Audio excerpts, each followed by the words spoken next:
Di dunia ini, ada banyak orang yang hidup kekurangan.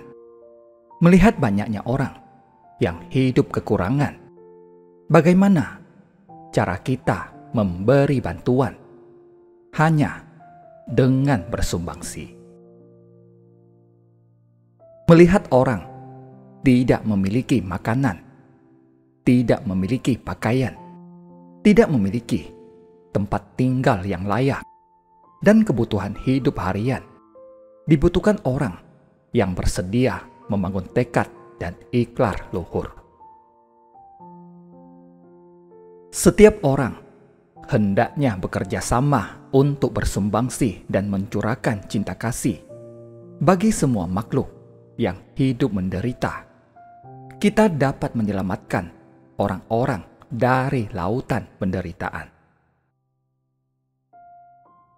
Kita hendaknya bersumbangsi dengan sukarela dan penuh sukacita, serta menganggap ia adalah kegiatan yang paling menggembirakan.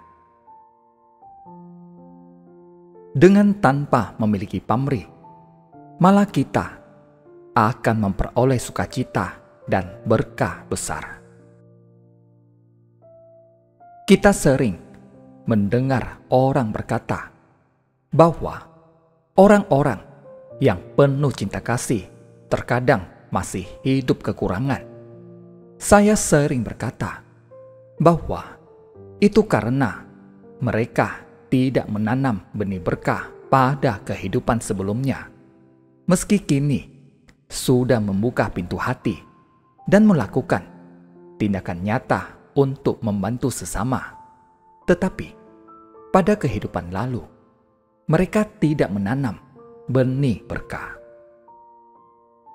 Namun, kini mereka dipenuhi sukacita, meski tidak bisa langsung menikmati buah karma baik dari kehidupan ini.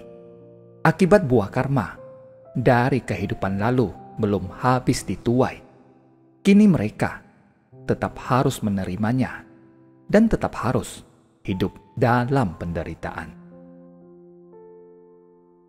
Akan tetapi, mereka telah membuka hati dan memperkaya batin, sehingga sangat senang membantu sesama. Anak laki-laki penjual kue. Ada seorang biksu tua, viharanya sudah sangat tua. Dia berpikir untuk merenovasi vihara itu. Karena itu, setiap hari dia keluar untuk menerima persembahan. Para warga di sebuah desa tidak menaruh rasa hormat padanya. Mereka juga enggan berdana. Ada seorang anak yatim piatu yang menderita kurap di kulit kepala. Dia mencari nafkah dengan cara berjualan kue. Melihat warga desa tidak menghormati biksu tua dan enggan berdana, dia sangat sedih. Dia memutuskan untuk menahan rasa lapar demi menyumbangkan semua penghasilannya kepada biksu tua itu. Orang-orang yang melihatnya merasa tersentuh. Berita ini mulai tersebar dari mulut ke mulut.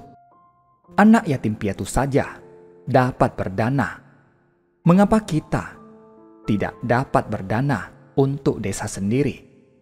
Tidak lama kemudian, vihara tua itu mulai direnovasi. Suatu hari, anak itu tiba-tiba menjadi tak dapat melihat. Beberapa hari kemudian, dia terjatuh hingga menderita patah tulang. Beberapa hari kemudian, anak itu jatuh ke dalam kolam yang penuh kotoran dan meninggal dunia.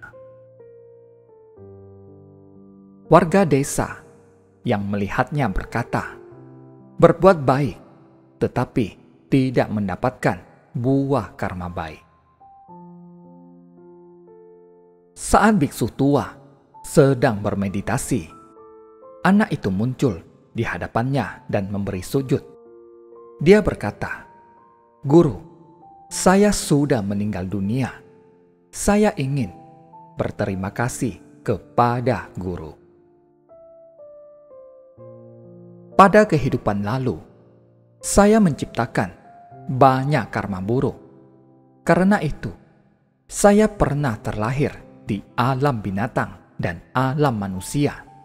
Di kehidupan ini, orang tua saya meninggal muda, dan saya juga menderita kurap. Setelah kehidupan ini berakhir, saya seharusnya terlahir sebagai cacing di kolam yang penuh kotoran. Namun, karena saya membantu memenuhi harapan guru untuk merenovasi vihara, buah karma buruk saya habis terkikis pada kehidupan ini.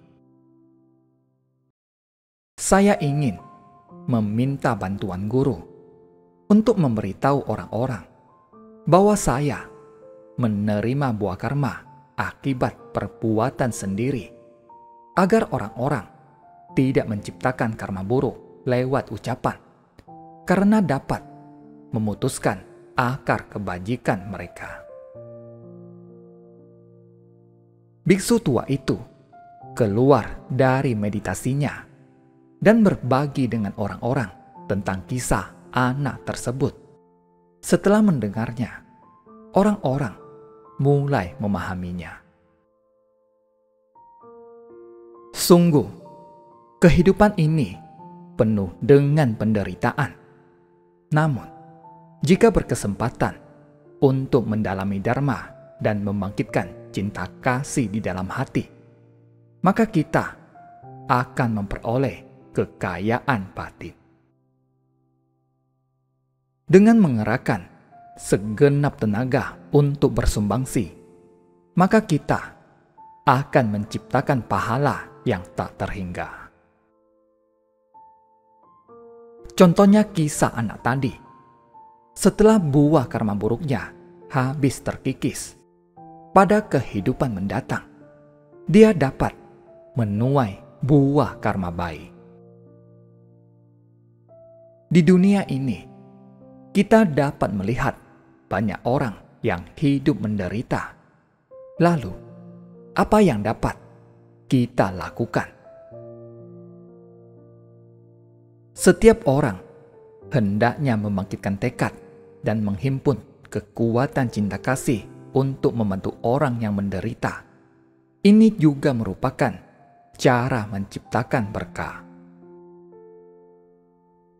Sungguh, kita harus mulai membina berkah dari sekarang.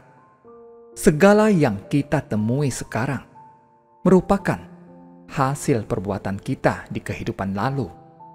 Kini, setelah memahaminya, kita harus mulai menciptakan berkah. Harap semua orang senantiasa bersungguh hati. Terima kasih, semoga bermanfaat.